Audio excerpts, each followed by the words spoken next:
Dave's 5 Hot Takes, yeah! Hey everybody, welcome back to another interview edition of Dave's 5 Hot Takes. I'm so glad you guys are back hanging out, living and loving and loving and learning. This week was really, really fun. We have Cory Wong on, and when I say we, I mean me. I don't know why I pluralized myself. But it was such a fun interview. Cory is just boundless joy. He is full of enthusiasm. You will hear this immediately. He did a tour with me not long ago, which we talked about, and he's just so much fun to be with. He is a mutant guitar player, and kind of, to me, the best version of what you can be when you choose to do something creative. So he was a guitar player that then turned into a singer, songwriter. He's an artist. He's put out records with orchestras. He just put out a record with John Baptiste, which is amazing. He has pedals. He has guitar plugins you can use in your Pro Tools or Logic. He has a podcast called Wong Notes that's the best, undisputed, the best podcast name of all time, where he has guitar players come on and they talk about, playing and guitar playing. He's also on the side a member of Wolfpack. I mean, Cory, to me, he is such a shining example of literally doing everything you can with what you've been given. And it's so inspiring because anyone that says, well, I don't know, I'm just a guitar player. Cory, to me, is the shining example of how that's never true. And if you just sort of put your head down and get after it, it's amazing what you can achieve. Not to mention that everybody that knows this guy loves him. It was such a fun interview. I'm so glad you guys are here to hang out and kind of hear what we talked about. Because, again, to me, he's just such a good example of what you can do in music if you really put your heart and head into it. So, with no further ado, y'all check out my interview with Cory Wong.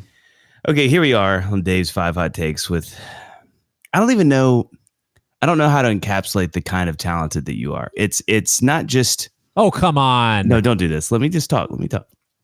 It's not just one of my favorite people, one of my favorite touring moments. I'm going to say this right now, Cory. One of my favorite touring... I'm going to start laughing thinking about this. We were doing the Christmas tour that you played with us. What did you 1 year, 2 years? 2 years. 2, okay. And we were sitting in the backstage in Atlanta, and you and I were doing some crazy voice, and the whole room was laughing. I was crying laughing, and you and I were yelling at each other for like 10 feet away over Indian food. And I just remember thinking, this is why I love playing music, is these moments with these crazy, wonderful people. So not only are you wonderfully hysterical, I think people that know you're just this huge light of joy and energy and fun, but obviously you're a monster player, writer, singer, which I was so excited to listen to you singing on these songs, by the way. But Cory Wong, you're on Dave's 5 Hot Takes. Dave's 5 Hot Takes. I'm stoked to be here. It's good to see you, man, and it's fun to hear your voice. You've got such a radio voice. You're like the cat. That's the thing that...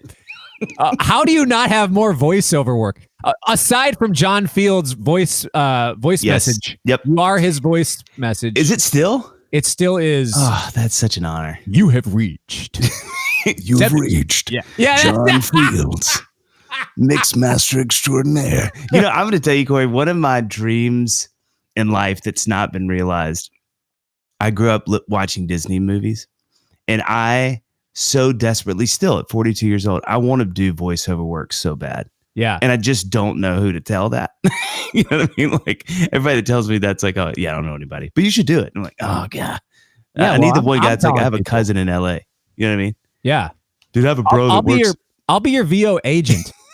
The thing is, I would have nothing to lose. That's actually what's kind of cool. And actually, this is a side note. If there's other creative people that are listening, that's something that's sometimes kind of fun. It's like, if there's something really dope and you have nothing to lose other than to just hype the thing up, what? Just go. Like, if you're saying, bro, I got no VO work and I'm looking for VO work, and I say Barnes is dope at VO, hey, I'm gonna go tell the world. I'm gonna go tell the world.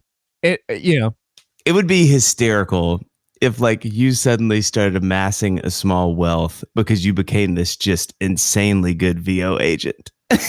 You know what I mean? Like, but the minute you realized you had something to lose, it just tanked. That's exactly it. That's exactly it. Once I put any ounce of my own identity in the VO agent thing, I just crumble. It's that sort of thing. Like, this is who I am now. As soon as I write it on my taxes, like voiceover agent, boom, it's done. It's done. All of a sudden, I'm in my head. It takes me, it's all of a sudden I'm the Eagles making their last record. It's the Eagles making the long run. You're calling me. I got 30 missed emails from Dave Barnes. Like, bro, I haven't had any, like, I thought we had the Geico account on lock. What happened? Like, man, just give me 6 months, okay? Just give me 6 months. You're like, I went in to meet with him, dude, and I just started crying through the whole meeting. I don't know. I just got overwhelmed. It was like, I've signed 50 other VO actors. I don't know what I've done.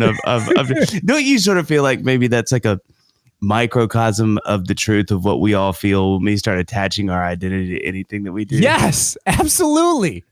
Absolutely. Like you start to really go, which is funny because, we're fast forwarding a little bit here, but I'm curious about this. Did you feel any of that? Because, it's funny. One of the things so amazing about your career is you've been playing for so long. You've played for so many people. But, 2017 is when, you really start making your records. Like the Cory Wong Express leaves the station. And since then, there's been so many. But did you feel that as you started to do that yourself? Like, oh, man, I'm really going like, here I am. I'm not like a side man. I'm not the dude in the band. I'm like me. Did you feel that at all? I mean, it's a constant journey, as you know, for a lack of better terms. I mean, that term has kind of become cliche, to say journey, but it really just is that thing, so along the last few years, there's ups and downs of it. There's insecurities. And then there's moments where you think to yourself, man, this is going hard. Crush it. And then 2 days later, somebody posts on that YouTube video, this guy sucks. John Frusciante did it first, loser. But I actually think those are kind of funny. But there is some sense of if you wrap, the more that I wrap my identity in the thing that I do, the more that I find that insecurity. So, I think we've had conversations like this, and I know from your background that you understand that if you wrap your identity in something bigger than yourself, it becomes less about what you do, and it becomes more about the thing you do being something to point a light towards a different thing. Yeah. And for me, my guiding light in the whole thing has been joy, like you had said before, So that for me feels like one of my leading things, that if I'm always just trying to make things that are going to bring joy into the world, manifested through my music and through my shows and through the way that I present myself, then great. And it doesn't always mean super exciting, whatever, which the majority of the time it does. But joy is a multi-dimensional thing. Right. That, of course, can be expressed in a lot of different ways. So it's been fun to, instead of putting it all on myself, allowing myself to be in service of the thing. And that has kind of prevented what we're talking about. The John Frusciante meaning. Yeah. But, as a human being, we do have emotions, and we do have a certain level of ego that is attached to that, as well as humans. And sometimes, but I do think, to your point, I think when the better we can all be, and I think the longer you do it, you get better at this. Hopefully, I think you can get worse at the same time, ironically. But I do think the longer we all do it, the better you're able to go, no, like I've proven to myself that I can do this, and I know what I'm doing. But also, I think when those comments come in, there's some perspective. There's just like this, everybody can feel how they feel, and that's fine, because this isn't the entirety of who I am. Mm-hmm. And who knows? I mean, I had somebody post something the other day that was, and I don't get a lot of that, thank God, but I had somebody post kind of a mean comment the other day, and I just thought, who knows what this guy's going through, man? Mm-hmm. Like, who knows what his parents were like? Who knows what kind of day he's had? Yeah. Like, so I think, but I agree with you. I think when you have something bigger that you're trying to, live according to or fuel the energy toward, those shots at you don't feel quite as detrimental because it's really not about you anyway. Yeah. Which is really helpful. Okay, so C-Dubs, let's do a little deep dive. Let's take it on back. So you're from Minneapolis. That's right. You were born and raised. I was born in New York, but I forgot about that. Yeah, I mean, I was technically born in New York, a few years there. My family was relocated there because of my dad's job, but my family is all from Minneapolis. So I was born in New York, few years there. Basically, I'm from Minneapolis. I have no ties to New York anymore. As far as you've purposefully cut the ties from New York. You've been aggressive about I do not. Well, from upstate New York, from where I was born. Yes, the rest of New York is cool. So when did music sort of come? Like, what was music as a child for you? Was it around a lot? Was it something that you encountered later? Like, what was the vibe around the Wong house with music? Yeah, my dad is a music fan. Textbook 60s and 70s. Spent all of his money on records, read every liner note from every album. He knew the difference between the ECM jazz catalog, the Columbia jazz catalog, the CTI catalog. He taught me how to spot it by the album cover, by the vibe of just looking at it, by the sound of it. And he was also classic rock, all of that sort of thing. And he was just a big music fan. And he had friends that were in bands. So he got me really hip to a lot of different types of music from a young age. And it was just around the house all the time. My dad has a huge record collection, CD collection. So he was happy to share that with me. We had an insane sound system in the house. Really great. I love that. Because that mattered to him. We had a crappy TV, but an amazing sound system. So it's great. We didn't have a ton of great. I mean, my dad likes gadgets and stuff, so we had some fun gadgets. But the thing in the house was the record collection, the CD collection, the sound system. So was that in like an osmotic thing as a kid? Like you just felt that energy from your dad, and you were just like swimming in the sea of his love for music? I think so. And when I started to have some sense of wanting to play music, it really excited him. And then he, has been kind of vicariously been being able to live his musical pursuits through me as a computer guy. He was a computer tech sales and all that sort of stuff. Does he play anything? No. Oh, wow. So he's just a music lover. He's just a music lover, big music fan. So when did you start playing music? When did that happen with you? There was a girl named Jenny that I had a crush on in 3rd grade, and she took piano lessons. And like any story. I literally, just to rephrase really quickly, I asked you how you started music, and you started with the phrase, "There was a girl, Jenny," and from that moment, I'm hooked. It doesn't matter what happens after. Jenny sat in the desk across from me in 3rd grade. She started playing piano and raved about it. And I thought, I gotta play piano. I gotta get in the game, dude. I gotta get in this thing. So I started taking some piano lessons. I didn't have the gift. I was... Wait, so this is interesting to me because you are such an incredible player. I mean, you are... If anybody knows you at all, that's one of the things they know about you is just how gifted you are as a player. So this didn't translate on piano. Well, I'll get to that. Okay. And I didn't really have music come naturally on any instrument for me. So I played the piano. It was fine. It was fun. I didn't have a lesson time that was right next to Jenny's, so I didn't see her any more than just in school. But we did have something more in common now that we could talk about, being piano lessons. You're like, and much like you, I know you and I were both fat kids. So I was like, I'm skinny now or whatever, but in elementary, this just attests to what elementary and middle school kids are, but I was ranked 3rd fattest kid in the school. Okay, so that's again that with the identity thing, it was like, man, I gotta have something that I can connect to somebody. this girl I have a crush on. Okay, I'm ranked third fattest kid in the school at third grade. I got to get some piano lessons. So I get piano lessons. It's not quite as tight as I thought. I'm not awesome at it. It's not getting me any closer to Jenny. But it is fun, and I do still love music. So 5th grade comes along. I missed out. I was messing around with my friends skateboarding. I missed the band auditions. What's left for the school band? Clarinet. Fine, I'll play clarinet. I can crush clarinet, right? That's what I thought to myself. Hey, saxophone's out, drums are out. I'll crush all these kids on clarinet. And I had never touched a clarinet in my life. But that was me. Oh, you're telling me I can't play what I want to do? I'll play the thing that you want to do, and I'm going to nail it. Yeah. So I get in. I start shedding the clarinet. I got a little more skills on the clarinet than I did on the piano. Oh, wow. Start going, doing my thing.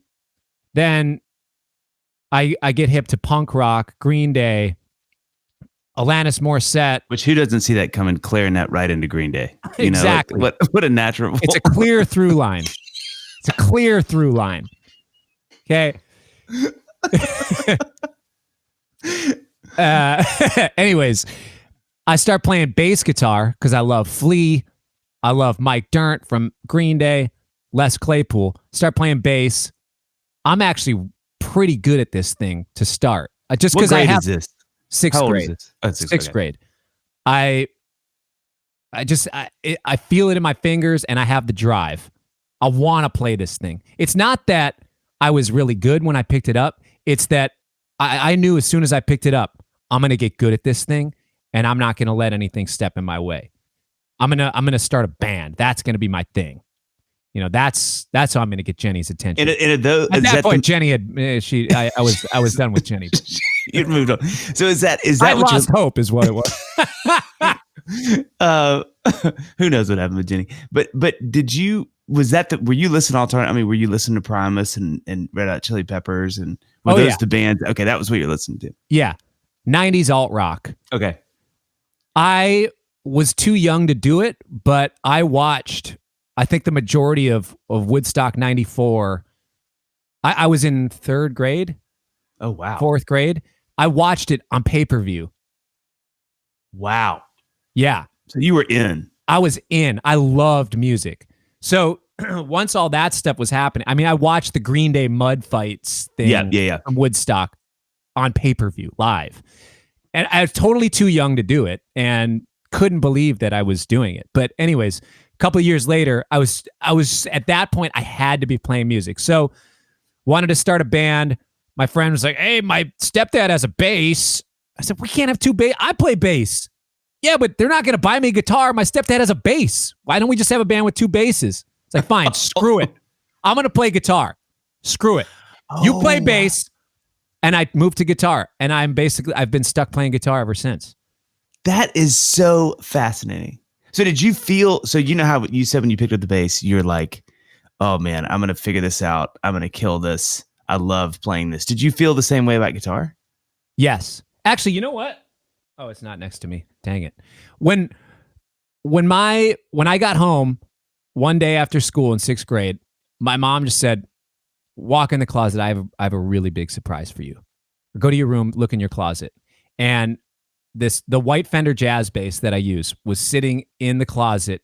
And there was something about it. Like, I don't know. I've never had the feeling in my life like this. I saw that instrument and my body just had goosebumps. It's like the bass was glowing. There was this thing. It called out to me. It sounds so weird, but as soon as I saw that bass, it was like, I don't know, Thor saw his hammer or Zeus saw, or who's the Excalibur saw his machete or sword. Yeah. I don't know. Somebody's going to roast me about the wrong thing, but I don't know. It's just, I had these goosebumps just saying, okay, this is it. Now it's go time. And when I picked up the guitar, it just felt very natural to transition over. Okay, I'm going to learn this new instrument. I still play bass too, but I'm going to play guitar. And it was just hours and hours and hours of practicing, looking at guitar tabs online. And eventually in 8th grade, I started getting guitar lessons. And what was this stuff that were you learning the same alt rock stuff when you started playing guitar, like tabs and learning songs? yeah, and the thing that confused me the most is that the very first guitar book that I bought was Rage Against the Machine, Evil Empire. Oh my gosh. The majority of those guitar tones, when you read the tabs and you're just playing in your living room without plugging in, it sounds nothing like the album because there are so many effects like whammy, wah, wow, wow, chicka, wow, wow. Yeah. So when I'm sitting here going ding, ding, ticky, ding, ding, ticky, ticky, ticky, ding, this sounds nothing like it. These books are off. Who wrote this book? Who wrote this book? This is wrong. They're liars. That was literally the first tabs book that I bought. The worst album to get a tabs book of. Because I was so in love with those guitar. How do I get this sound? I just didn't understand I needed pedals. That is hysterical. Yeah. So then I bought Red Hot Chili Peppers, Blood Sugar Sex Magic guitar and bass book. Learned bass parts, note for note, the whole record. Guitar parts, note for note, the whole record. One Hot Minute, Red Hot Chili Peppers, guitar book and bass book. I still have them in my bookshelf just to remind me. And then it was Sublime, Green Day, Primus, and a lot of that kind of Smashing Pumpkins. A lot of that. What happened? What did the guitar teacher bring? Like what did they bring to the table that sort of added to your repertoire? Well, because they knew I was already hooked, they could see I was going to be playing guitar for a long time. Whatever they threw at me, it wasn't going to make me less excited about the guitar. So what their approach was, you're already hooked. Let's give you a more rounded approach and let's fill in the gaps. So the teacher basically was trying to help me to fill in the gaps in my technical facility and just in my overall playing and thinking. So they got me a little more hip to different chord voicings, being able to structure the neck of the guitar in my head, kind of find a way to organize the guitar through the caged system and pentatonic shapes, major scale shapes, and also just helping me figure out then when I wanted to get into the Metallica catalog, Guns N' Roses, how do I pull this up? How are they playing so fast? Well, you need to work on these things and then you'll get faster. That sort of thing. Was it and then from there, where'd you go to college? I went to the University of Minnesota, and then I went to McNally Smith College of Music. That's what I thought, because you studied jazz there, right? Mostly. My teacher was a jazz teacher, but it was just kind of contemporary music in general. Okay, great. And did you? And so, well, first, whatever happened to the band from middle school and high school? Was that like a thing? It was a thing. We lost the Battle of Bands in high school. Well, it was the National Battle of the Bands. Whoa, dang. For my group. And you know who I lost to is Caleb Howley, who is now a friend of mine, a singer who lives in New York. We played, and then his band gets up. As soon as they hit the stage and Caleb started singing, I knew we were toast. I literally packed up. I packed up, watched their set, was blown away. Caleb is such an insanely good singer. Oh, he's ridiculous. And he's an amazing guitar player. Yeah. So our singer kind of sucked, but the band was tight. Yeah. So, but you knew that wasn't going to get you above. Yeah. We weren't tight enough to, it wasn't, I'm not going to name names. There's other bands that are really famous out there that the band is insane and the singer is not necessarily happy. Yeah. That's not one of my 5 hot takes. I'm not going to go on record. That would be an amazing deep dive. That'd be an amazing deep dive. But as soon as Caleb started singing and playing guitar, I knew we were done. But that was all right. And we did our thing, and Caleb's band won, and they recorded an album and whatever. So what was the name of his band? Do you remember? I don't even remember. Okay. It wasn't like a band that you're like, yeah, they put 2 or 3 albums out on Atlantic. It was like, that was probably it. I'm trying to think. Maybe they were called 5 for Fighting. Oh my God. I'm just kidding. It was Maroon 5 for Fighting. Yeah, Maroon 5 for Fighting. That's so I don't know why 5 for Fighting is literally the first band name that came to mind. I feel like psychologically you should dig in on that after this. Just while you're eating lunch and think about like, why did that come to mind first? I'll tell you what, I do remember standing at Tower Records. That was my Tuesday thing when I moved to Nashville. I'd go to Tower every Tuesday and spend like 3 hours listening to the listening stations. And I remember when that record came out, putting on the putting on headphones and listening to I Got Time to Fly. Me thinking, this is an amazing song. I don't know anything about this guy or this band, but this song is incredible. That chorus is always weird to me. Well, that's a whole other discussion, but that little, anyway. What about the chorus? The lyrics or the... Or is it the bridge? I was always like, that's an interesting place to go melodically with this thing. Because that song to me is a little bit of like the verse is the hook. Yeah. So you kind of have a playground with the choruses. And the fact that he chose to take it to this kind of like really weird thing was like, that shows you how good that verse is, because the chorus is so bizarre. He was like, oh, it doesn't matter. You guys are in. Yeah, you guys are in. You had me at the verse. It's fine. Literally all they need to listen to is the first 30 seconds to be counted as a stream anyways. As soon as they move on, it doesn't matter. You're already counted in. You're through the door. You're good. Through the door. You're good. The numbers have been reported. Yeah. So what do you do after college? Like, where do you go? What are you thinking? Are you thinking like, this is the career path I want to take? What did that career path look like? Because you'd studied so much at this point, you kind of know what you're doing. Yeah. At that point, I figured best case scenario, I get some sort of Broadway gig or something steady. That was what was in my mind. Best case scenario. It was just not in my mind to really be successful as an artist myself or be a part of a band that was successful. I was wanting to be a gigging guy. Gotcha. I was doing some wedding band stuff, playing functions, that sort of thing, as they say in Europe, a function band. A function. That's that sort of thing. I was playing some jazz gigs that paid $30 to $12 to $50. And it could have went up, down, up. Well, it's Wait, last time I got paid 30. Yeah. Well, here's 12. Yeah, that's exactly. So this is all out of Minneapolis? Yeah. Okay.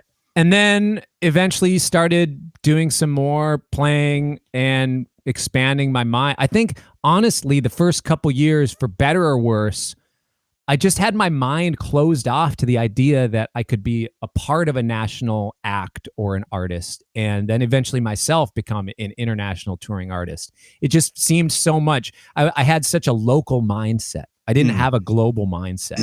And then eventually I started, my mindset started going out, playing more regional stuff. Oh, maybe I can play for these other artists. And then I started getting invited to play for some other national acts, and then starting to see it and seeing other people's vision of the global scale. And then all of a sudden it just opened my mind. Why this whole time wasn't I thinking this way? And maybe I think the good thing is that when in those formative years, I was thinking very local. I was getting my process ready and the way that my work ethic ready, because I had a lot of good teachers and mentors and band leaders around me in the local scene that really set my head straight on how to prepare for a gig, how to prepare for stuff, how to just be good at what you do, at your craft. And then when it came time to do the national thing, boom, I was just ready to go. Have you figured out yet why you felt that way? Like you said, like, why did I only see myself as that? Did you ever, like, was there a reason for that? Do you ever figure it out? I don't know, other than I was just chasing steady income, and it seemed attainable. It seemed like something that was definitely feasible, and I saw people around me doing it. Right. For better or worse. So there's two sides. In Minneapolis, there's not a ton of national scene. There's some, but there's not a ton of national, international acts that actually there's a handful more. There's probably double the amount, which is not a ton, as when I was cutting my teeth, getting going just out of college. But there's not a ton of national scene as far as music stuff out of Minneapolis, Twin Cities, which means a lot of the players, it's more of a players town. And that's in general, as far as just the ratio. Right. So there wasn't a lot of that global thinking, but at the same time, the flip side of that is that there's no industry telling me that I can't, or telling people that they can't do something, or saying, oh yeah, you should really go for the what chasing the hot thing. It's just the artistry side of it is what do you want to do? Boom, go for it. Do the thing that you want to do. So there's the artistry side of it. I think there's a cool thing happening there, but the industry side sometimes I think it attributes to why there was just not a lot of industry around. I didn't see anybody else around me doing that thing. Which is crazy because Minneapolis has such an incredible pedigree for what it has put out. I mean, obviously Prince, but you think about Jimmy Jam, Terry Lewis, the incredible contributions that they, I mean, Semisonic, to your point, there are bands there, but I think especially in that world, it was so vital for so long, or this little chunk of time. And I know those guys moved around, but just the sound they created there and that they took with them, Prince, these really, for the amount that city has put out, it's had such a substantial input into music. You know what I mean? So I wondered if that had anything to do with as you grew up, if you saw any of that, or that was ever in your periphery, or that was just kind of another thing from sort of the bygone era. Once I started getting into the R&B and funk scene, then it's everywhere on that sort of thing. Wow. And growing up in Minneapolis and Twin Cities, it's just kind of in the water or whatever. So there's so much Prince alumni, Morris Day and the Time alumni, Jam and Lewis, people that have worked with all of that sort of thing. So once you're in the scene, you're rubbing shoulders with people that were on a lot of those records or playing in bands where you're the only one that wasn't on some of those records. It's amazing. So there's a huge learning experience there, and it was really fun. And a lot of those guys are the ones that really helped me to see above the way that I was looking at what was possible. Yeah. What was the first national tour you did as a player? First national tour. I did some stuff with the country singer Brian White. Oh, yeah. Yeah. I love Brian. Yep. So it was kind of like Brian White led to playing with Jason Gray and Brandon Heath, the CCM thing. Played with some contemporary Christian artists for a while. Did some stuff. Oh, then with Ben Rector. Did some stuff with you. Did some stuff with kind of your guys' whole circle and scene of people.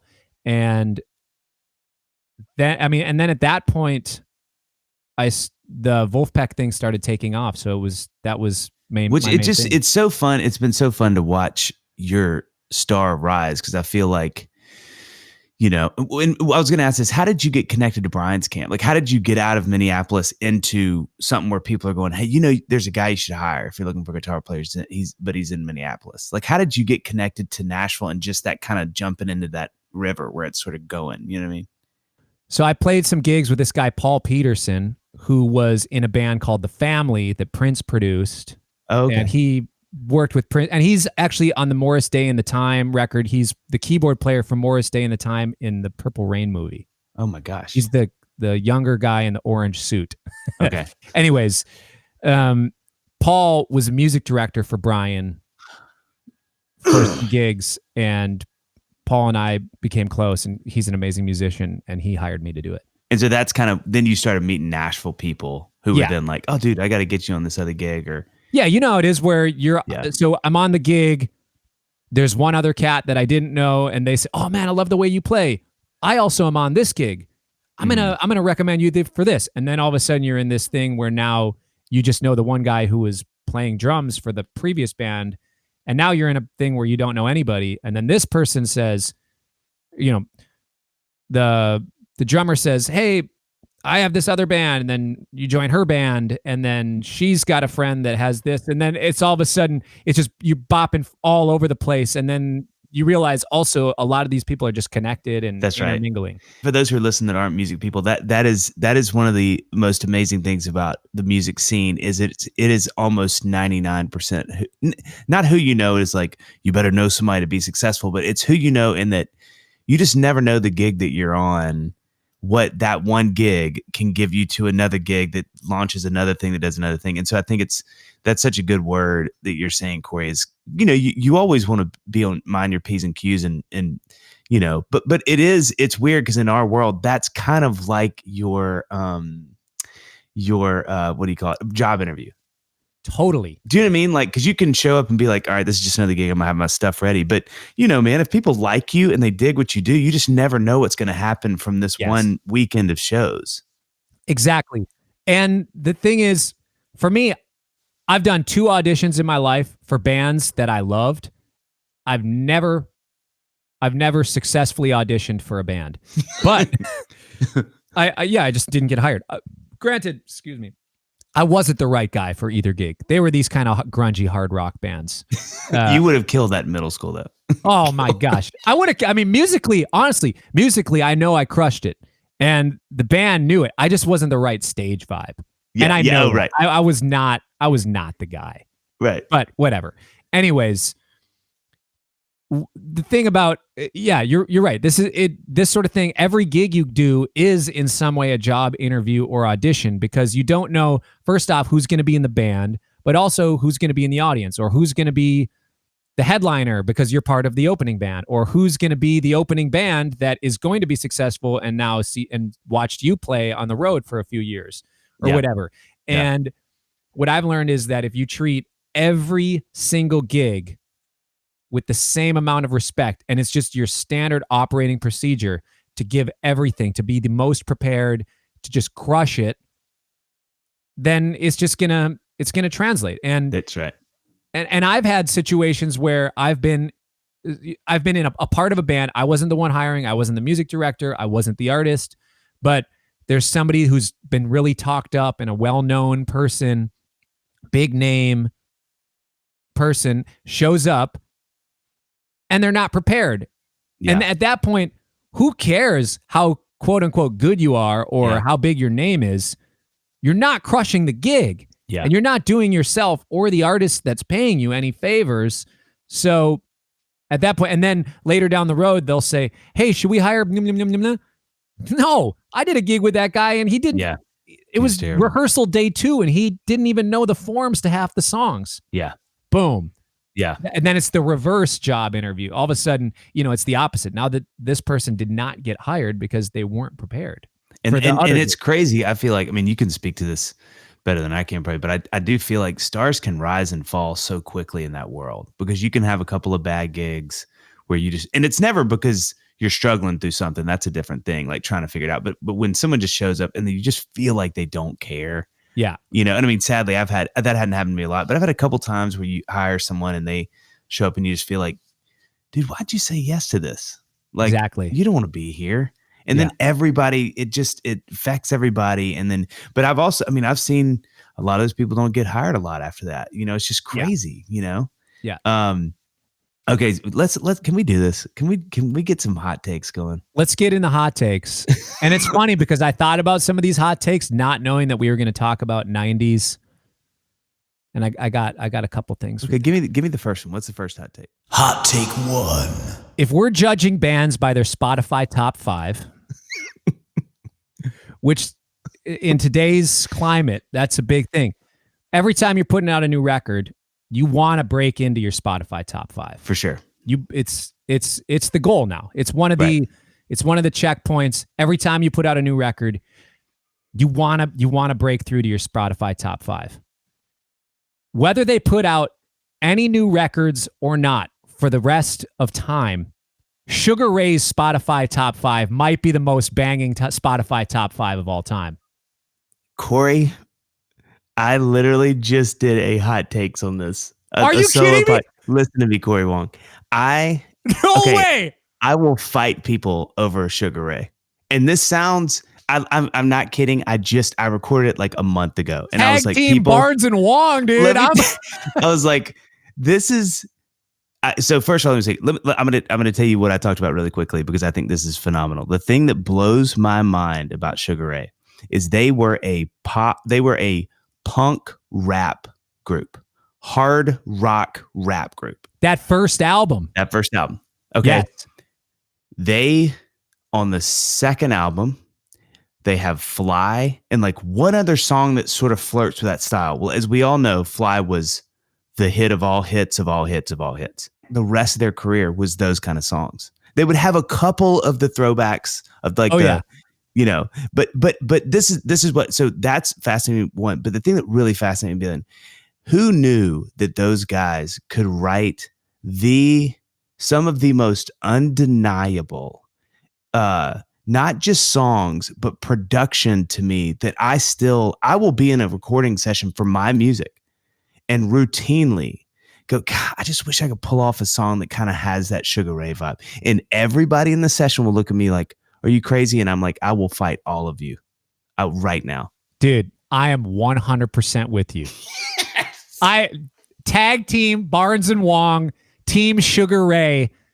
Dude, talk to me about that. Like, what is that? Okay, you're exactly right. Because if you listen to the Spotify top 5, you're they found the formula. All right, let's get the drum loop thing. We've got a 6 BPM range we're working with. We've got 3 different drum tones we can use, and we're going to use this loop, and it's pretty much just going to be through the whole song. Like if you listen, everything from Fly, Every Morning, Someday, When It's Over, they're pretty much, they got the formula. They're set. They are killing set. It. You got Mark McGrath, king of the vibe lyric. The lyrics half the time just do not make sense, but it does not matter, and everybody knows them. Everybody knows them. It's incredible. I've really, and I wonder if you feel this way. They were one of those bands that I always loved the songs, but as I became a professional musician songwriter, my respect for them quadrupled. Because I realized, like, these aren't, everybody hears it and like, dude, anybody could have written Fly. I'm like, nope, no, they couldn't. Try it. I'll give you 2 weeks to try to write a song that's half as good as that song. And exactly. I promise you. And then what you really won't do is then find the production that complements the actual song and is as good as the song. But I think I also, like, I just think that little river they caught, that little wave they caught was just it. I'm so glad you feel that way. It is. I'll tell you the fun fact too. I talk about this in podcasts. Mark McGrath is also like peerless in his music knowledge. Really? He is.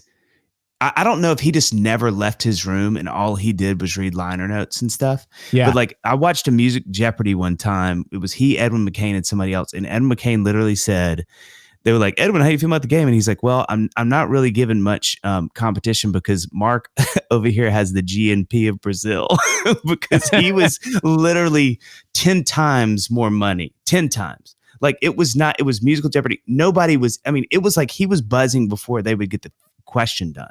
Wow. And so that for me was like, okay, dude, huge props. Cause you're not just some skater dude who has this incredible melody for music, incredible gift for melody, but like that dude knows music. Dude, Sugar Ray puts me in, now my band, this is my last tour, with my whole fall fall and winter tour.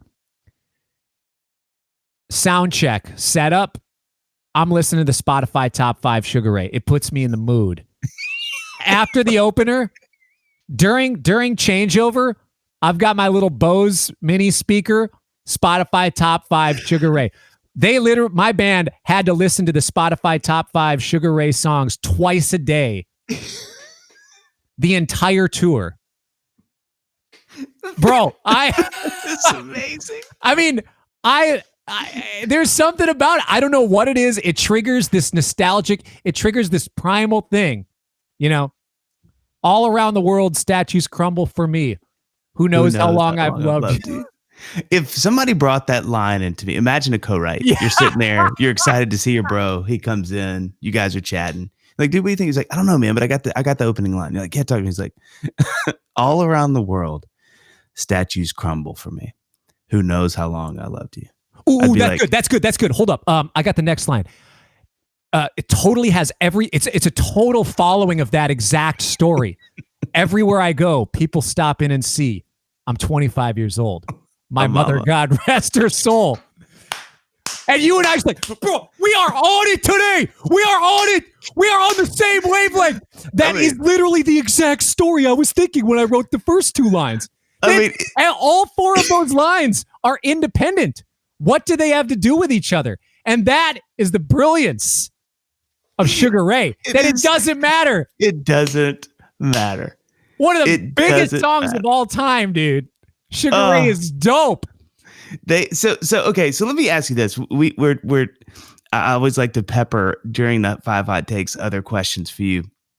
You have put out so much material in the last 5 years, 4 years, 3 years. How are you doing that? I just feel like it is. I mean, and right now, it's July of the year. Yeah. 2020. Are you trying to release a record a month right now or something crazy? Yeah.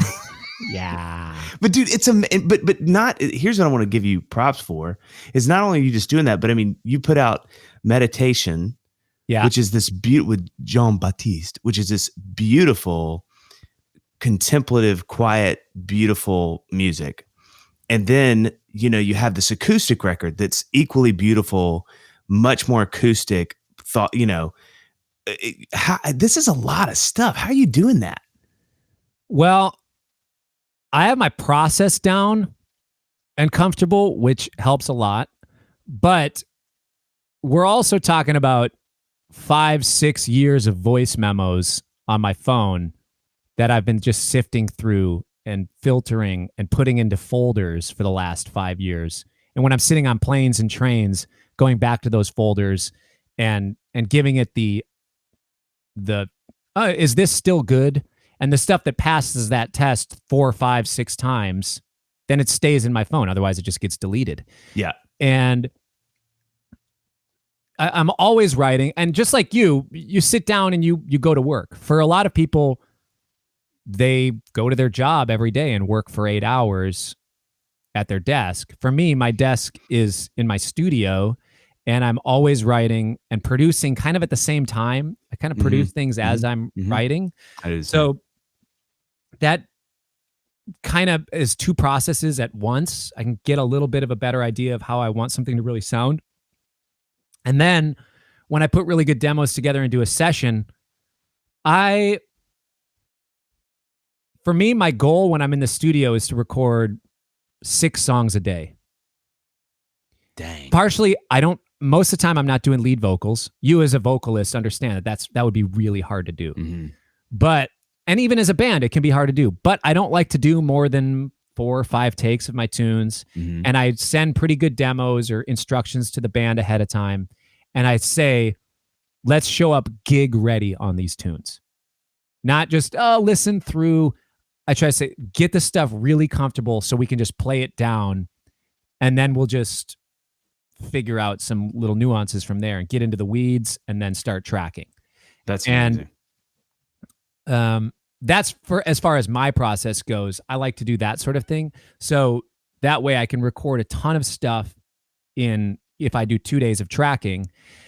But then also I've got really amazing players that I'm around and that are in my circle, which is really fun because it's a lot less time taken up when you have people around you that understand, first off, your vision, your big picture vision of what you're trying to do. Second off, the vision of the project and the vision of the song. Yeah. And then there's a lot of a creative interplay. So, the other question I was going to ask you is, so much of it is instrumental. How do you name instrumental songs? It's really hard. It's really hard. How do you do that? A lot of times when I write music, I'm a visual person as well. I'm inspired by visual art and landscapes. So when I'm doing that, when I'm naming instrumental tunes, a lot of times I'm thinking about something or visualizing something as I'm writing. Wow. And then the name of the song will have something usually comes to do. out of that. Yeah. Or sometimes actually I have a friend who just has the gift for naming things. And sometimes I'll send him an email. It's like, Riley, help me out. What are you hearing here? It's like, oh, boom, boom, boom, boom, boom. This is what I see or hear when I listen to that tune. Because the names of your tunes are so good. It doesn't feel like, because you have so many different types of tunes. You have super funky stuff to super cerebral, beautiful, atmospheric stuff. But all of them always feel like great names. I never feel like you're like, oh God, I mean, I don't know, like duck soup. and you're like, okay, next. Like, you know what I mean? Like, I always get such a kick out of one, how good they are, but two, like, I'm like, it doesn't just feel like you're opening the encyclopedia, like flipping to the J's and then just putting your finger down and going like, all right, jackalope, that's what we're calling that. So, okay, let's flip again. So, you know, it actually does seem to fit the songs, which I think is like a minor miracle. Well, thank you. Yeah, it's for a long time I just wanted to be like Debussy or something where it's you just call it funk number 1 in E, funk number 7 in E flat.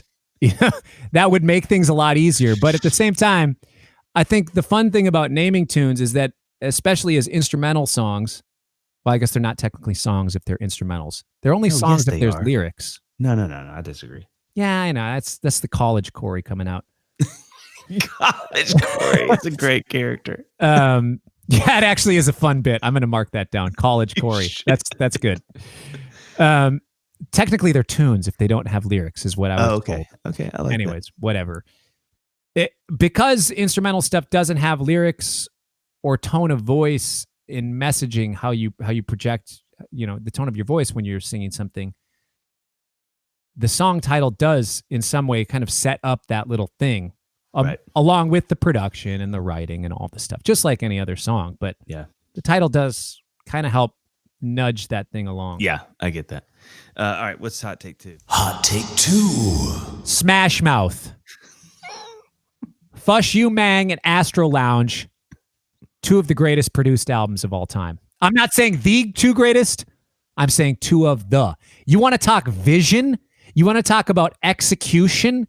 You want to talk about just solidifying a thing and changing this in somewhat of the scope of pop music for a few years by all of a sudden having this punk meets lounge meets kind of futuristic Jetsons, like vintage future. Vintage future. It's amazing. Can that be your genre? I like that. Vintage future meets tiki band meets incredible pop music. Dude, those records are insane. Could you imagine at your age now, you've done music, you've had and are having success, that someone brings that project to you, major label calls, you got a bud in New York, he's like, hey, Cory, I got this band. And he literally says exactly what you said. He's like, they're like Tiki meets future, retro meets the Jetsons, but like 60 years. And he's like, I get anxiety just thinking about being on the call, much less me being like, yeah, we're going to be in the studio next week. And I got to see, like, that gives me so much anxiety. Well, I think honestly, that description just sounds so fun because all of a sudden, if they actually had those, if there was a drawing board and they were saying, all right, here's the dartboard. Here's what we're shooting at for this record. Mm-hmm. How do we accomplish these things? Then it's actually a fun challenge. Okay, how do we get the lounge thing? Some of it's production stuff. Should we put in a vibraphone? Should we put in some spicier chords, some minor 6 chords, minor major 7s? So there's certain production things, musical things that they might use to do that. Or the way that they use a farfisa for some of the lead lines. Oh, that actually has a really interesting thing that a regular synth wouldn't have, or just a regular B3 wouldn't have. And some of the tones that they used, I don't know, the production on those is just so insane. The ear candy. Mm-hmm. There's a lot going on, but it's like the perfect amount of a lot going on. They've also got this weird dilemma, I would think. And it's kind of an iconic voice, but the singer he's got such a unique voice. Yeah. So you're also dealing with a little bit of that, like, what is it? Crash Test Dummies a little bit, where you're like, how do we frame this voice in a way that it doesn't sound, So you've also got that, like, forget the music. You've also got the singer who's going to sing like that. And you're like, how are we going to make this be? But they have hit after hit. Hit after hit. I mean, I'm looking at their thing and I forgot about Walking on the Sun. That's how big of hits they had. Dude. That their first song, which was arguably, which anybody would have been like, that's one of the biggest songs of that decade. And then they just kept getting bigger. I mean, obviously All Star being the one that's just, you can't. Oh, yeah. That's in another stratosphere. Can't Get Enough of You, Baby. Oh yeah. Can't get on it. But again, I'm just like some producer. I want to give some producer like massive props on going, oh no. I'm sitting on a gold mine. I think it's Eric Valentine. Is it really? Yeah. Okay. Wow. Do you want to know how this is what made me realize it? This is what made me put this hot take on the list. 3 days ago. Okay. So I'll back up about a month ago. My daughters discovered Lizzie McGuire. Okay. Who is Hillary Duff? Yep. Is that right? Okay. Yep. They discover Hillary Duff. My youngest daughter, she's 7, throws on a Hillary Duff album at breakfast. Both her and my other daughter say to themselves, this sounds kind of like that Smash Mouth song. It sounds like they're kind of trying to do something like that Smash Mouth song. There's a Hillary Duff song. You can tell. And then my wife chimes in with, oh yeah, this sounds like they're trying to make a new version of Walking on the Sun. Boom.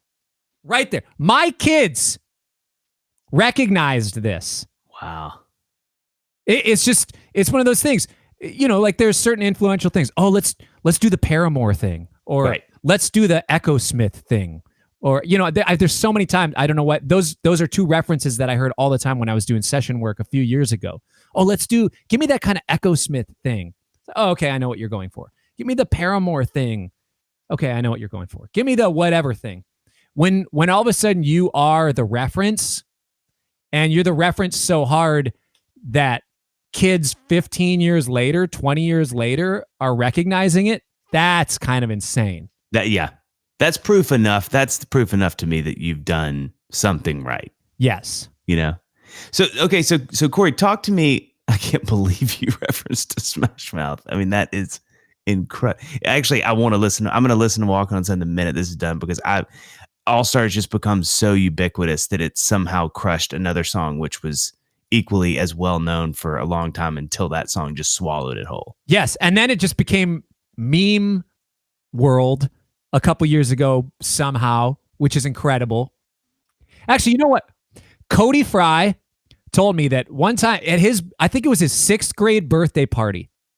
At his 6th grade birthday party, he got 4 copies of that second Smash Mouth record. 4 of his friends bought him that record.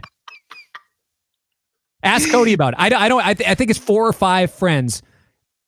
Almost everybody at the party, that was their gift to Cody. That, again, is another testament. That is insane. Here's the Smash Mouth CD because this is the best gift. Yeah. Boom. 5 people think that.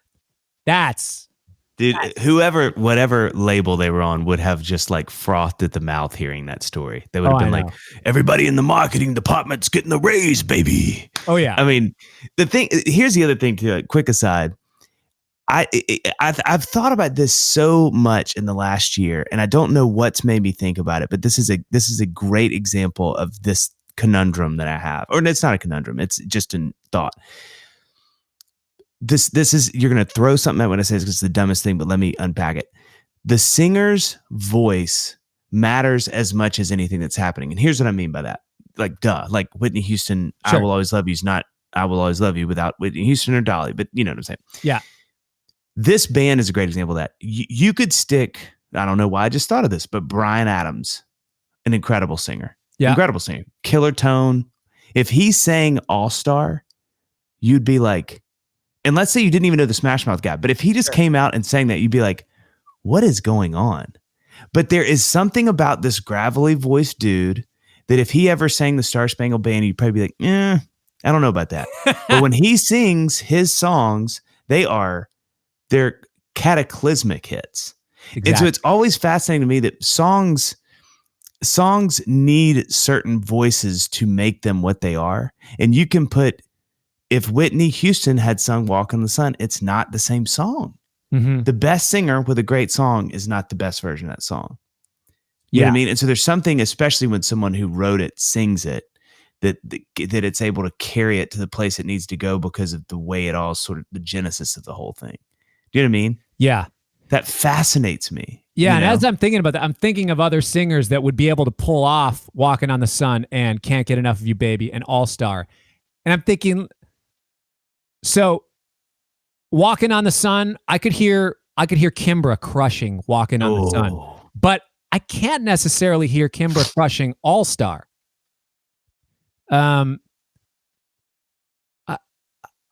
Yeah, that's a really interesting thing. But he pulls off all these. But I think that's what's really cool about somebody finding their voice and finding their thing. That's right. And then, nobody's asking Kimbra to sing Walking on the Sun. I would love to hear her sing that. You should ask her to.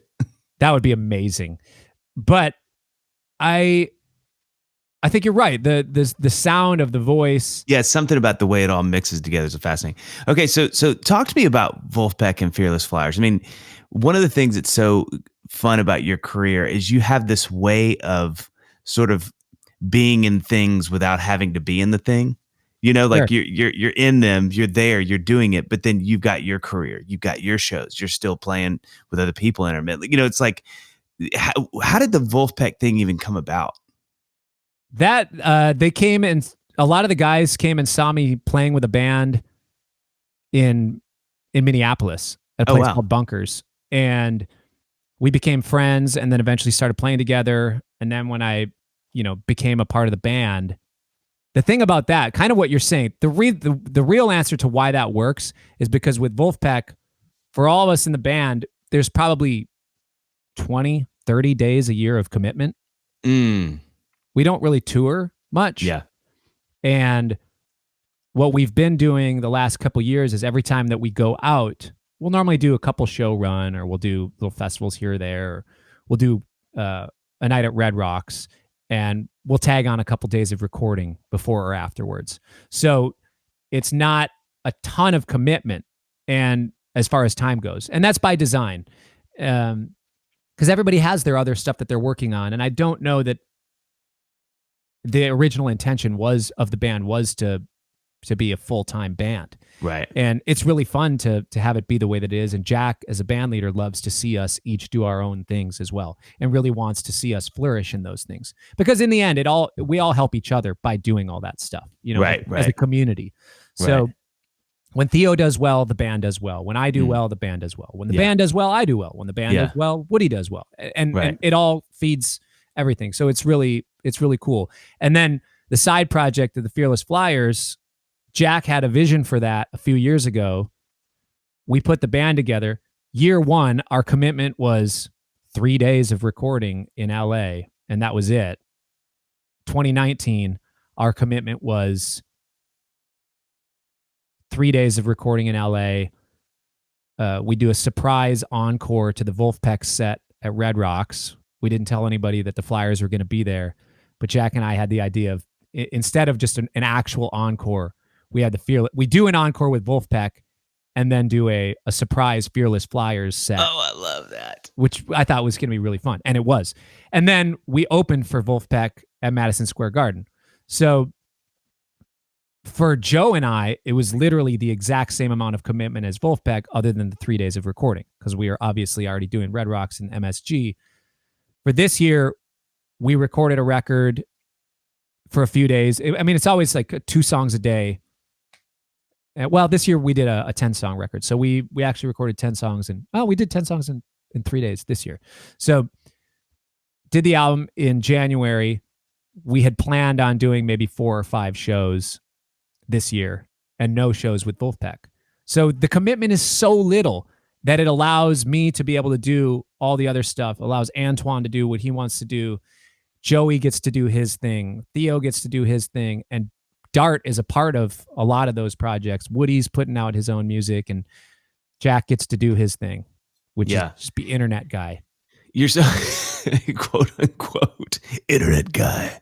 One of the things I love about those projects is it's just so much talent. That has to be so fun to be making music with people who are so good at what they do. It's really fun. It's really incredible. And the thing is that it all stemmed from friendship. That actually is, when we get together, we record 1 song a day with Wolfpack, because it's normally we hang out for maybe an hour and a half, and everybody else, the engineers are like, are you guys going to work? We're probably hanging out for an hour, maybe 2 hours, talking, eating, chilling, talking about whatever topics it happens to be that year. Sometimes it's about, a vegan diet.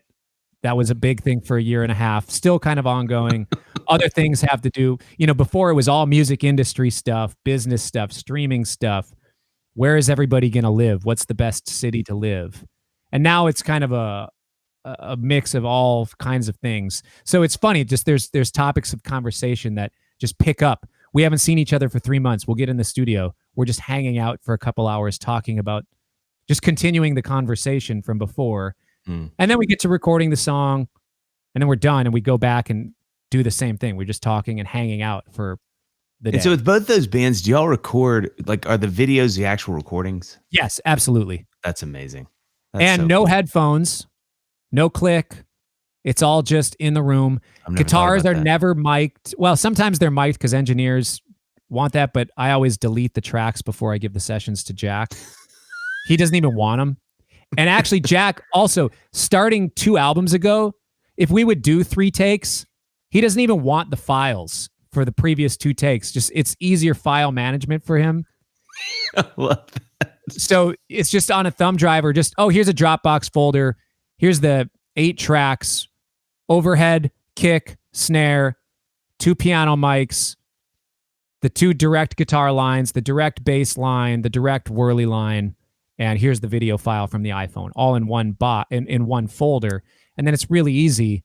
As you know, working on projects where there's multiple takes, 30, 40 tracks, it can be a lot. So for Jack, he's got a nice workflow where it's very easy. Yeah. And yeah, that seems to be what has thrived. And in the room, we just use amps, really low volume to control just our own monitoring. So I will a lot of times not really hear while we're doing the actual recording what Woody is playing on the whirly. But of course, while we're working things out, what are you playing there? Okay, here's how that fits within that. But when we're actually doing the tracking, sometimes I'm not really hearing everything in its whole thing, because the drums are a little louder, but they play really soft when we're playing. And my guitar is it's only loud enough for me to need as much as I need to be comfortable. Right. Which is the Motown thing. I mean, that was how those guys did that. Yeah. And it's great. Everybody's in the room. Yeah. That's amazing. So hot take 3. Hot take 3. Hot take 3. I think they might want to revisit the mix on Taking It to the Streets. Please tell me why. I have a guess, but I want you to tell me why. Did the bass player mix this song? Yes, that's what I was going to say. It's so loud. It's unbelievably loud. That's how good that song is, though. God, it is. I love that you said that. I always think that. Well, throw on that song. If you guys listening, or guys or girls, whoever, if you're not familiar with this mix, you're familiar with the song. Everybody knows Taking It to the Streets. Put it on now and listen to the way that the instruments are balanced. Is everything where you think it's appropriately, like the bass is louder than the lead vocal. It is, and it's picked, which is like, it's so pronounced. It's incredible. So here's a fun fact. Jakir King, I'm pretty sure Jakir, who's a producer, engineer here in Nashville. I know. I don't know him, but I know who he is. Yeah. Jakir's, he's done Kings of Leon, James Bay, a bunch of stuff. One of my buddies, I'm pretty sure it was Jakir that said this. I don't want to discredit, but he basically told a friend of mine, like, every great song from like the 70s and 80s, all of them have one thing that is just obscenely too loud. And when he said that, it messed my paradigm, because now every song that comes on from that era, I'm like, why is that? Holy cow, that shaker is so loud. I talk about this with Push It. If you listen to Salt and Pepper's Push It, you'd think the song is a shaker song. It's so loud. But there's something about that era that he's right. Like, you'll find some triangle and you're like, that is making my ears bleed. Yeah. Like, did the speakers in the mix room just not have anything above 12K? And did somebody just send this too late? And they were like, just throw it in the mix. I don't know what the he was going to do, but just he said he wanted to just throw it in there and let's just see what happens. And a lot of the ways for people listening, a lot of times back in the day, there wasn't what's called automated mixing, where now we can program things in a certain place in the timeline to get louder or softer. So sometimes they would have the actual members of the band and the mixing engineer kind of ride the faders as the song is going on to tape to print the mix. I always imagine the bass player, the Doobie Brothers, just kind of putting his elbow over and not really. Everybody's so focused on their own. All right, guys, we got one more pass at this thing. That last mix was perfect. This time, when it gets to that last chorus, just bump the drums up a tiny bit. Mm-hmm. Okay, we just need to get through this one more time. The label said we need to send this tape in today. It literally is the last day that we could send it in. And all of a sudden, all right, everybody do the exact same thing you did last time, except drums, just go up a little bit in the last chorus. Bass player, okay, I got this. Yeah. He's got his elbow over the, nobody can see the fader. Yeah, nobody can see it. He bumps up the fader 7 dB. Yeah. Everybody's too concerned with their own parts. Or the mix engineer, the bass player wasn't there. I'm thinking of another scenario. All right, I got one more chance at this mix. Takes a drink of his coffee, sets it down on the mixing board, and accidentally puts the fader for the bass up 12 dB of where it should be. And then it gets printed. But the band left. Like, they listened and they approved the mix. They said, okay, just print. Yeah, this mix is great. Just print it. Yeah. We listened to the mix. Just print that mix. Okay. Yeah. Engineer puts his coffee down, accidentally bumps up the bass fader 12 dB. The band doesn't hear it until it literally is on wax and the album's out. Or you see him slipping, the engineer, as the whole band's leaving, he grabs his bass last, he slips him a hundo, and he just winks, and the guy's like, I got you. And, and it lives in infamy, you know? Or they're just sitting there, and the bass player is on the couch in the back of the control room listening to the mix, and he's confused by the whole thing. And they're mixing, and they're saying, man, this mix sounds great. And the bass player's looking around like, really? Wait. I'm really hot. Like, you guys, okay? This is dope. Yeah, I mean, I'm going to keep my mouth shut, because as soon as I say this mix sounds great, they're going to think there's too much bass, because I think the mix, yeah. It's so loud. You know, here's what people have to understand, and Cory just said this, but I think if you can imagine, if you've ever seen a picture or a video with a mix console, so these huge 64 channel mixing boards, literally what Cory is saying is the truth. Is for a long time, if you wanted to change anything, so every fader, you know, that goes up and down was assigned to a sound and a microphone.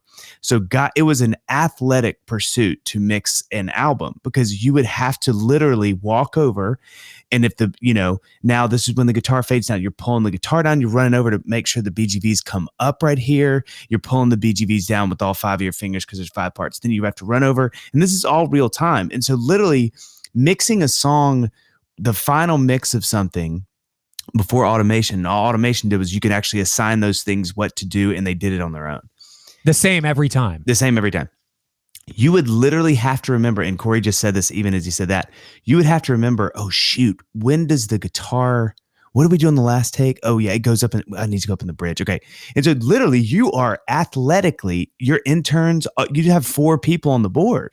And everybody had an assignment, like, Jim, your drums and bass. And Jim's like winking because he's like, I'm about to jack that bass. But so you understand what it was, a crazy thing.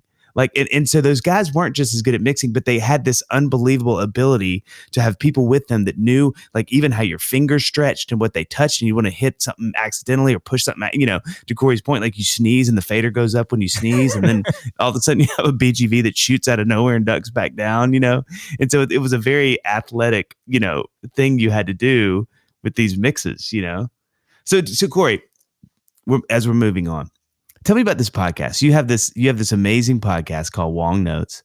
Wong Notes podcast. Yes. And everybody can tell you're such a pro. I mean, you've been doing this. If they could just see you, they'd see this amazing mic. You're looking amazing. You got your setup. So tell me about the podcast, because one, it's everything about it is wonderful. The branding is incredible. You have had just superstar guests. Tell me, how did that come about? What is it? Tell me about the podcast. I didn't really have starting a podcast on my list or even on my radar, but I was approached by Premier Guitar Magazine, and they said, we want to start a podcast.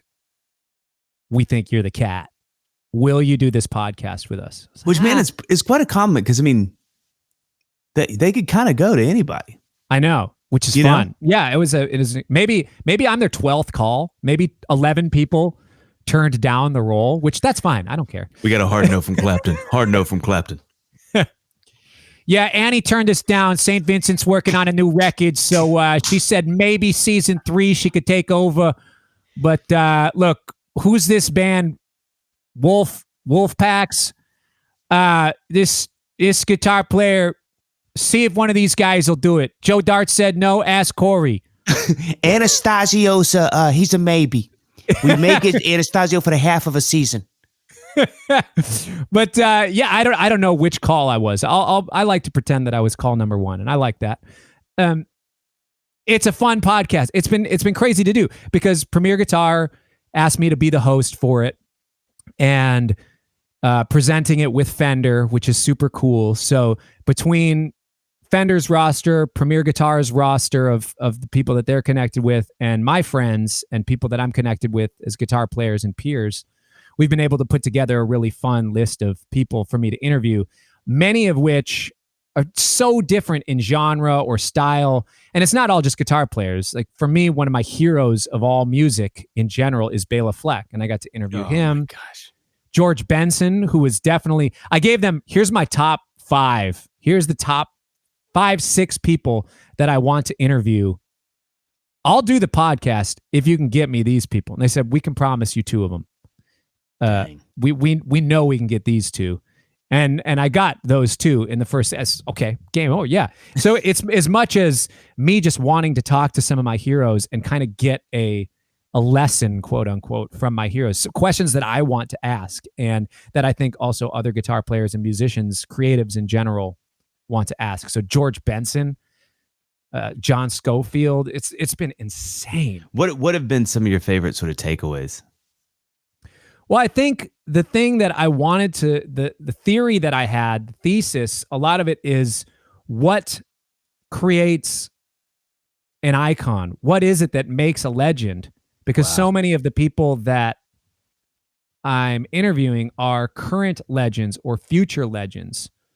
You know, looking at people like Schofield or George Benson or Joe Satriani, Eric Johnson, that have held the torch for a while and have a lot of experience. And then there's other cats like Molly Tuttle, who is going to be a bluegrass legend. She will go down in history. She's incredible.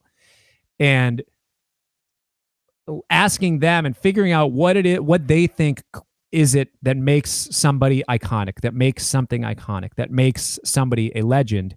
And it's kind of proving the point or the thought that I had all along, is that it's finding your individual thing and finding the thing that's magnetic about you and that connects with people and exploring that and doing it to its highest degree of excellence.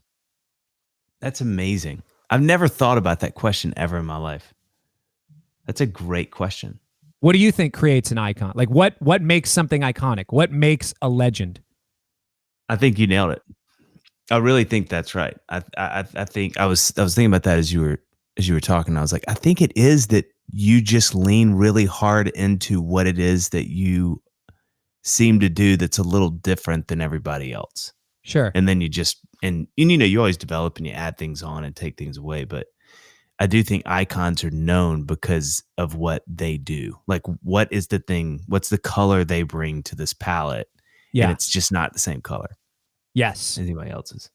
Exactly. You know? And it sounds, it's distilled and sounds very simple, but I think that diamond is very hard to find. But if you can find that in yourself and you can start to recognize that in other people, then I think, and I think that's why it's important to explore art, not just music, but film and visual art. What is it that makes Mark Rothko interesting? What is it that makes Salvador Dali? What is the calling card? What's that voice? What is a Quentin Tarantino film? What's that voice? What is iconic?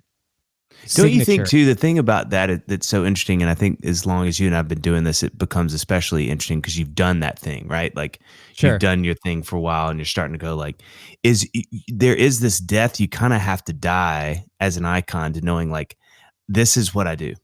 And there's going to be some moments in my career when I'm going to go, I don't want to do this anymore. I want to do that. Sure. I don't want to be like the whatever. I want to be the wah-wah guy. Yeah. You know what I mean? But at some point it's like, well, you can do that.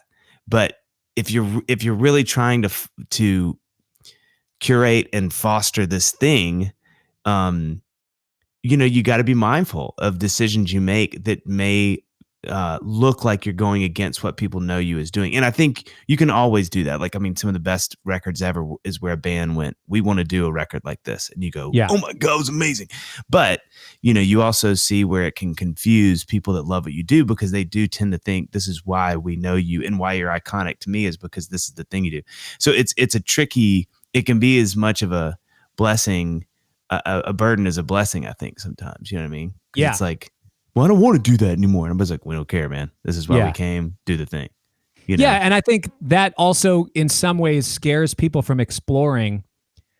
Speaking of I know since I mentioned people that my top 6 people that I wanted to interview and I only got 2 of them, people are probably curious on what the other ones are. One of the people that I really want to interview, who I love, is Bonnie Raitt. And thinking about her as a guitar player is so good. She's so captivating and compelling on the guitar.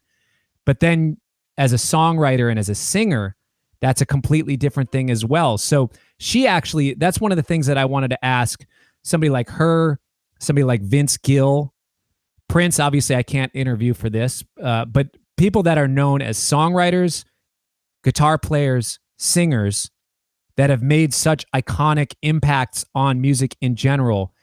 For those 3 especially, Bonnie Raitt, Vince Gill, Prince. I know there's many more. Eric Clapton is one of those people on my list. And John Mayer. There's a lot of people like that they've got all 3 of those things, that they could be an icon in the songwriting world, icon in the singing world, an icon or a legend in the guitar world. From the guitar perspective, what have you learned from those other things, the guitar or the singing and the songwriting, and how has the guitar thing influenced or helped with the other things? Yeah, that's amazing. Like you're saying, sometimes people just want to hear you do the thing. I put out an acoustic record because I wanted to, and I feel like it's still a part of my thing, but I definitely have people saying, I want Funky Cory back. It's like, Funky Cory's still here. I just wanted to make some acoustic music because I'm a person who has a complex weave of human emotion, and I want to express that in different forms of music. but you nailed it. I mean, that's exactly, I think, the plight that I have so much empathy for people who are known for things really specifically is, it's the thing that got you to the dance. So you're thankful for it. And it usually is the thing that gives you the most fire. Like, if you got to do a thing, that's going to be a thing. Yeah. But, we're complex. And I think the thing that's always a challenge for all of us is really believing that whatever that thing is, that when you put it out, I have to remind myself of this all the time when I have like a song I want to put out that people are like, what? Then I'm like, you just got to make it so good that they go, I had someone tell me this and I thought this was the greatest compliment. They were like, I didn't know I wanted to hear that from you, but I did. Good Riddance, Time of Your Life by Green Day. Oh my gosh. I had no idea that I wanted to hear Green Day do an acoustic song that had some heartfelt emotion, that wasn't something just like Basket Case or When I Come Around or Welcome to Paradise. When that song came out, that's the exact thing. I didn't know I wanted to hear Green Day do that or say that to me, but they helped me get through a lot of my younger years and understand music in a different way because they did that. And I think that was, like you're saying, it just has to be that good. Yeah. Yeah. Which is really hard, especially if that's not the thing you do. It's hard enough to just do the thing that you do really well. It's hard enough for me to make energetic funk music that I think people are going to enjoy and want to listen to, let alone doing something that's different than the thing that people know me for and know that they can go to my. And I think, I wish fans, this is always tricky to say, but I'll say it. I do wish fans were more gracious and appreciative for when people that are kind of, when all of us who do something do a little something different, because exactly your point. It's made me, my gosh, I look at bands and, artists that I love, and when they do a record like that and go like, man, good for you, man. Like, Thank you, because I know that's not easy, and it takes a lot of bravery. All right, give me the next. We have hot take 4. Is that where we're at? This is hot take 4. Hot take 4. They are in my top 3 favorite bands of all time. I love this band. I adore them. This song is potentially my favorite song to dance to of all time. Oh, wow. Maybe second to "Don't Stop Till You Get Enough" by Michael Jackson. Ugh. But this is one of my absolute favorite songs in the world. One of my favorite bands in the world. There is zero disrespect in this hot take. Okay. I have the utmost respect for Earth, Wind, and Fire. Ugh.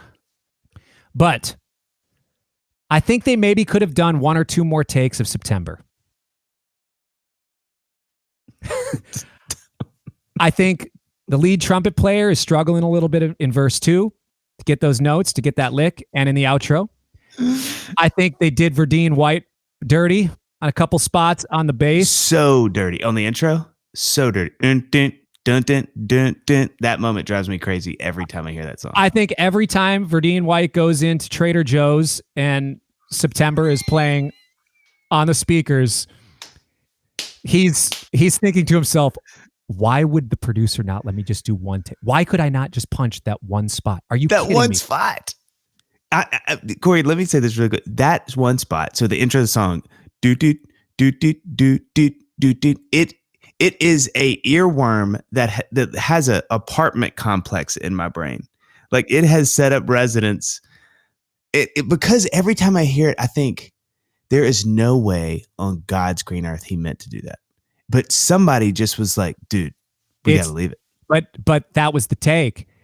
You know, when the first post chorus, ba-doo-doo, they all start speeding up like 5-6 BPM as if they weren't comfortable. Like, this is take 1. We're not necessarily settled into the tempo yet. Yeah. By the time it gets to the post chorus, that sucker speeds up.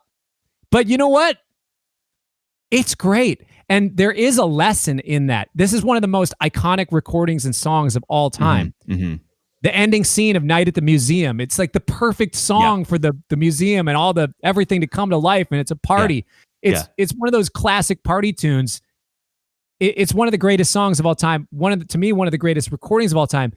But somehow it's got all these imperfections. And I think there is a real...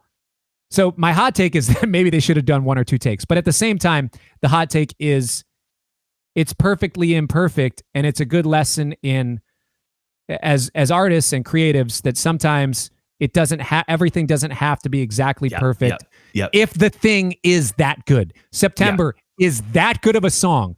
The vocal take, everything else about that song is so good that it doesn't matter that within the first 5 seconds there are some clear blunders, and the lead trumpet part has some things that just wouldn't pass nowadays. There's so much stuff that we as creatives, when we deem them imperfect, we just write them off. And I think also for us as human beings, you know, whether it be I have a large Adam's apple, somebody's got a mole, you know, whatever, somebody's balding, they got a weird, you know, one leg is different than the other for something. I don't know, whatever.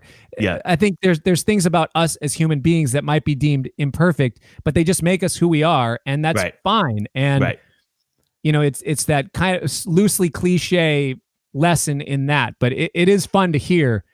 Wow, that one got past the band, the producers, the A&R, everybody. It's that good of a song, and that's maybe just a testament to what you were saying earlier. Well, you know, too, which I've talked about on 5, it speeds up 10 BPM, 10 from the beginning. 10?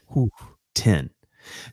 But here's the thing, and this is what I grieve, and I am as guilty as anybody about this with songs, is if that song, we have a lot of simpatico here. I'm realizing, me and you, Cory. Yeah, it seems as if somebody already sent you my 5 hot takes before. No, I promised people I did not send these to Dave. This is really funny. This is my favorite. I promise you, I'm not making this up. 2 of my favorite songs to dance to are "Can't Stop Till You Get Enough," or no, what'd you say? Don't Stop Till You Get Enough. Don't Stop Till You Get Enough. Yeah. And well, really, God, it's kind of a triad. PYT, and then also what's the crazy horn one? it doesn't matter. But Working in day that, and night. working day and night, and then in September. Yeah. Somebody asked me that, like, if there's a song that comes on, you're going to dance every time it is. I was like, September, without a slight competition. Of course. That said, it is wildly full of things that I don't understand. But I don't care. It does its job. And you just can't help but wonder if you went in and went, don't speed up 10 BPM. Let's fix the high horn and Verdi and get that one thing. Yeah. It'd be like, I don't know. It's just, you look around the studio, everybody's kind of like, yeah, it's cool. You're like, let's go back to the old one. Everybody, you know what I mean? Because I think there's something in imperfection that makes it so palatable, in my opinion. I think I can't help but wonder if on the most subliminal, deep in our brain stems, we pick up on this thing isn't right and it's imperfect. And I love that. Sure. You know what I mean? That it's just so heartfelt. It's like Care Bears, just energy is shooting from the heart so profoundly that you're like, I know it's not right, but I can't help but just soak in the rays of the imperfection of this song, Yeah. Well, and that's part of the live music experience and live albums. That's exactly right. Which is funny because perfect parlay. I wanted to talk to you. Tell me about the live in Amsterdam. Like that seems like that would, for me and my personality, that would be a anxiety-ridden insecurity fest. Not to mention, I get terrified of just live recording it all. Yeah. I mean, like, what was that process like? How'd you connect with them? Like, how much rehearsing, how much you were involved in what they played and what they brought? I mean, what was that like? So for people that are listening who aren't familiar with this record, it's an album that I did with the Metropole Orkest. They're an orchestra based out of the Netherlands, just outside of Amsterdam. And they've done albums and recordings and shows with all of my heroes like Pat Metheny, John Scofield, albums with Jacob Collier, Snarky Puppy, tons, insane records, Shaka Khan, Al Jarreau. There's so many incredible things that they've done. So they have a huge history. But what they started is a program called The Future of Jazz. And they wanted to feature some younger artists that are more up and coming. And they approached me. So the album just came out in April. The recordings and shows that we did were in November of 2019. They emailed me, I think, March of 2019 and said, hey, we're looking at our program. We've got this Future of Jazz thing. If you're not familiar with Metropole Orkest, here's what we do. We're looking at some of our programming for the year 2022, 2023. Are you interested? Yes, absolutely. This is literally the best pop, jazz, contemporary music orchestra in the world. They know how to do contemporary pop music and they don't complain about it. They love it. They thrive in it. It's part of their voice, part of their thing. They are the best. And I think, quick aside for those who are listening, if strings and pop music, while you hear them throughout the history of time, it is a tenuous at best relationship. Like string players stereotypically don't enjoy doing it. And two, I hate to say this, they're usually not real great because it takes a certain feel to fit in a track well or to play along with the track. And so that's why, to your point, Cory, that's why they would say, and you would give them those props, because to do that, it's not just like, well, can a violin player just play, Michael Jackson as well as he could Bach? And it's like, no.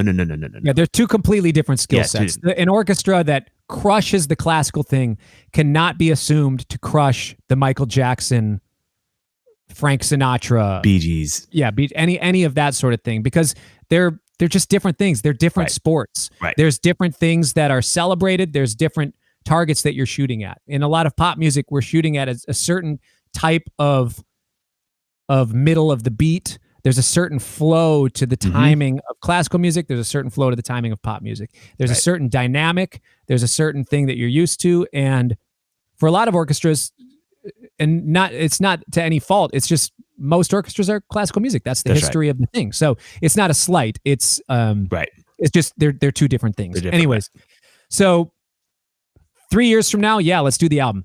A month later, they email me and say, hey, we actually had this thing come up. We're wondering if you can do 3 shows and a rehearsal and rehearsals and a few shows in 6 months. We're going to have to get moving right now. You're going to have to work on all the arrangements and all this, blah, blah, blah, this and that, put together a program. Yes, absolutely, is what I was saying. But in my head, I was freaking out, thinking, how are we going to arrange 90 minutes of music for a 60-piece orchestra? I want to do some new music. I want to have another guest with me. How am I going to figure all this stuff out? And I worked with, they have a few of their arrangers, orchestrators that I worked with to help with the load of arranging and orchestrating the whole thing. And it was just one of those things where you just got to go in and do it. And I thought, okay, there's two ways I could approach this. I could make the orchestra come into my world and do my stuff the way that I normally do it, and they just add to it. Or I can lean into what their strengths are and do their thing, playing my music in a way that represents their voice and what they do, and represents my voice and what I do. And I found that was going to be the best way to do it. It was more collaborative. They were more excited about it. And I just said, hey, I'm down to do it. How about we record an album of the thing?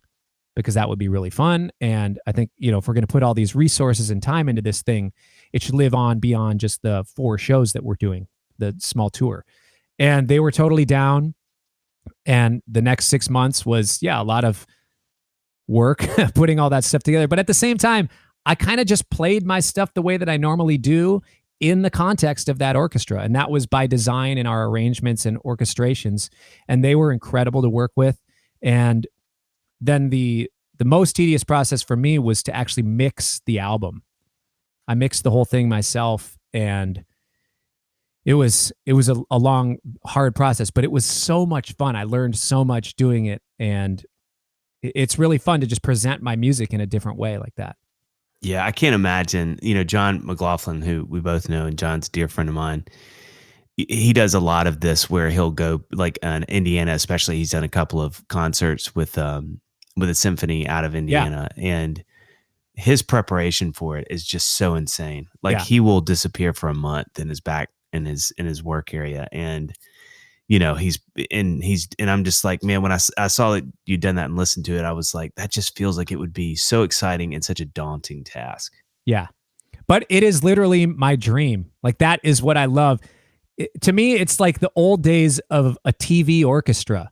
To me, that would be such a dream job, to have a team around where, for me to lean into my strengths of, here's what I do on guitar, here's the way that I write, here's the way that I hear groove and hear things intermingling, producer, big picture stuff, and then have a team around that you can really trust as far as the arrangement and orchestration side, to bring that vision to life with that ensemble, because they know that ensemble. And then for that ensemble themselves to be able to pull off the thing exactly how you want it to be. I mean, it's so much fun. That's what's worth the thing. So actually, rather than draining me of my creativity, it just was like a vine that just kept blossoming. The more that I worked on it, the more it made me excited, and the more that it made me creative. Although there was times, logistics things, how are we going to pull this off? What are we going to do for this? What are we going to do for this? How is this going to work? There's a lot that goes into that. There's a lot of moving parts, but the creative side was just so rewarding. That's amazing. It's so good. It's so good. And I love Cody. Sounds amazing on it too. Oh, he's incredible. So fun. What a singer. What a talent that Cody Fry. What a joke. But I mean, I love what y'all did. So what's our final hot take? Final hot take. Hot take 5. Final hot take. I'm a guitar player. Yep. It's a guitar hot take. All of my favorite guitar tones I've ever recorded are from going DI using plugins, not using a real amp. No way. Yes. Tell me about that. That is fascinating, and I never would have thought you would have said that. I know. First up, I'm a clean tone guitar guy. I love the the majority of my sounds are clean tones, and I love tube amps. Sure, there's a great feel to that. When I'm recording, I don't know. All my favorite guitar tones that I've ever gotten, some of them being on Wolfpack records, some being on my records.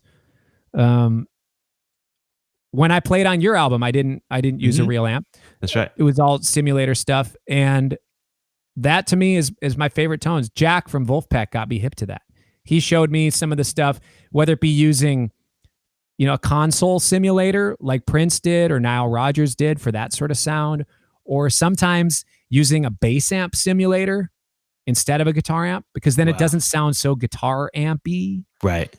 and it still kind of has a DI thing, kind of has an amp thing. You normally have to roll out some of the low end or whatever, but all my favorite tones, the cleanest, purest clean tones, my favorite clean tones, all DI, plugins. Yeah, that's the thing. It's so, I mean, people listening to this right now, there's probably people that are lying on the floor crying, like gnashing of teeth, ripping shirts, like, fires being started. Because this is such a contentious little space. It's like I know.